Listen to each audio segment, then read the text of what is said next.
Arzu xanım, mənlə bağlı bəzi açıqlamalar etmisən. Narahat olma, ona görə məni dəvət ediblər. Mən izahat da yazmışam, vermişəm. Sən ona görə narahat olma.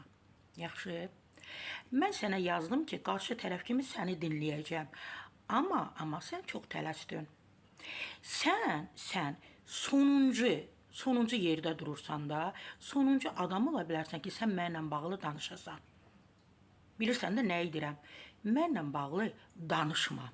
Çox xahiş edirəm.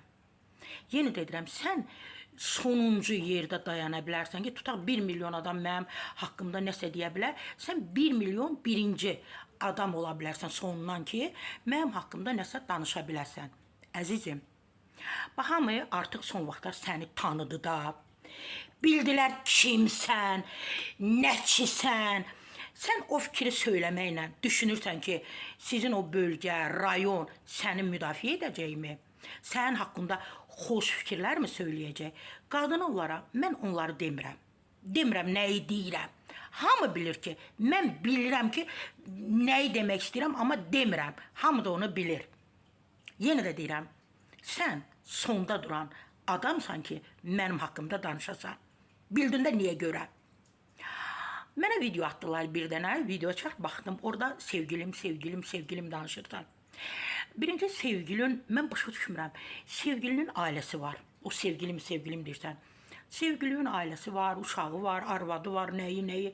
Bu necə sevgilim ola bilər? Bax, bu nədir? Bu necə ola bilər ki, siz başqasının ərini özəlləşdirirsiniz və deyirsiniz sevgilim. Hamısından yan keçirəm. Amma onu deyim ki, sevgiliniz artıq yoxdur. Onun Sevgi adında bir müğənni sevgilisi var. Əzizim, hal-hazırda Almaniyadadılar.